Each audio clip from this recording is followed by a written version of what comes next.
How did you wind up in Georgia Championship Wrestling? I drove. How did I wind up in Georgia? It's an interesting story. I'll tell you, seeing you asked. Again, I mean, I got done, with the Bruno thing. Right. Well, actually, I was in Georgia once before. That was the interesting story. You're talking about the mid '80s? Yeah, I'm talking when Ole was booking. Oh, you're talking about Ole. That was a more interesting story even before. Go ahead, talk about it. I was still Bruno's protege in the mid '70s, '75, '76, and we'd wrestle a little bit, and then they'd send you out of an area. So Bruno called up his buddy Cowboy Bill Watts, who is the biggest asshole I've ever met, and Bill's proud of it. He'll tell you he's a big asshole.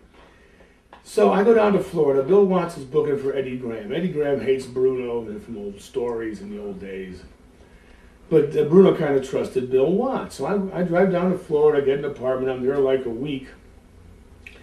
And I go into the TV place and I bump into Eddie Graham. And Eddie Graham says, "Oh, you're Bruno's friend." Huh. So I might as well just pack my car then. Right. And left. But the thing about Florida was in those days, which was rare, they had one TV show that went out of Florida and showed in New York. It came out of Long Island or somewhere. Right. But the TV they made in Florida showed in New York. So the only stipulation of me going to Florida was with Bill Watts is I couldn't do anything bad on TV because they were going to bring me back as Bruno's protege thing. So Bill Watts says, okay. So we go to the first taping after a week, and Bill Watts comes up to me and says, "Hey, you're wrestling the Mongrel." I think it was the El Mongol or the Mongol. It might have been the Mongol. And it was one of their top bad guys. Right.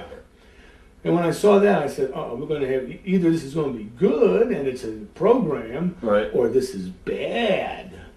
So then I talked to someone else, and they go, "Yeah, the Mongol's going to beat you up in about 2 minutes." And I went, "Excuse me, Right. can we have a talk, please?" Well, now Bill Watts, who really thinks he's a tough guy, Right. he's a big asshole. I mean, I'll never forget this. We're sitting in an office. I go in and Bill's sitting there. And I come in, I sit across from Bill. And I'm a young kid, I'm still like 26 or so, 25. And Bill Watts throws his pencil down. He says, "I know what you're going to say, kid. Bruno told you this if you come down here." Well, let me tell you something. I don't know if Bruno's giving you the straight story. So now he's kind of telling me Bruno's bullshit, Right. which I know ain't true. So I'm looking at him, and he's going, "This business was a shoot. There's some guys wouldn't be in this business like Bill Watts would be." Right. So I'm just sitting there, and I'm like, "Well, thank you very much." Well, I said, "Look, and I'm very nice." I Right. said, "Look, Mr. Watts," I said, "Thank you very much, but that's just the agreement I had. And if you don't want to do it, that's okay. It's fine with me. I don't care. You can fire me. I'll go home. I didn't want to be in Florida anyway." Right. Kind of clicky. So he said, "Well, Eddie Graham, so anyway, you're fired. Thank you, sir." I get up and I leave. Right. I go. Right? So I go back to the apartment and I call Bruno. I says, "Well, your buddy just fired me." That son of a bitch. Anyway, Bruno's on the warpath. It's kind of an insult to him. "Oh, my boy, come with me." So me, Jim Barnett, and Bill Watts wind up in this little office, and I'll never forget the speech Barnett gave me. And it had nothing to do with me. They could give a damn. They want Bruno Right. to come to the Omni. So Barnett says to me, he goes, "Oh, my boy." He says, "No, you're a good-looking boy. And I think we have a place for you here in Atlanta." "Of course you do, Jim, if Bruno comes." Right, of course. So he says, "And I don't think," I'll never forget this line, "I don't think any of my boys should make less than truck drivers. So I'll give you $400 a week," which was like not bad, for a beginner in those days. You worked 2-3 times in Atlanta, but Right. a new car was $2,000 and gas was 21 cents, There it is.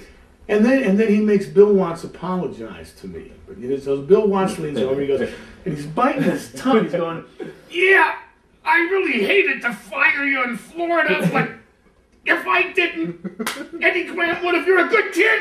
And he just wanted to kill me. And Barnett's just sitting there, making Cowboy say that. "Well, thank you very much." So that's how I got in Georgia the first time. Yeah, Superdome, I think, right? With Bill Watts? Yeah. Memories of that? Or? Yeah, that was with Mr. Wrestling #2. Right. Bill Watts still didn't like me. Yeah, I went. I went there and worked, and he was cordial. You know, it was kind of interesting. You know, Bill, I mean, like I say, he's the biggest asshole you'll ever meet. He's proud of it. But then even WCW, when he was in there too, we had not really a run-in, but politics were changing. But then he'd make a comment to me, you know, I always respected the kid. Because if you tell him, Right. you know, there was guys that would like you more if you didn't take their shit. Right. And Bill was kind of one of those guys. And even McMahon's kind of like that too. I mean, he'll shit all over you if you let him. If you stand up for yourself, you're taking a shot. He might like you or he might not. You never know.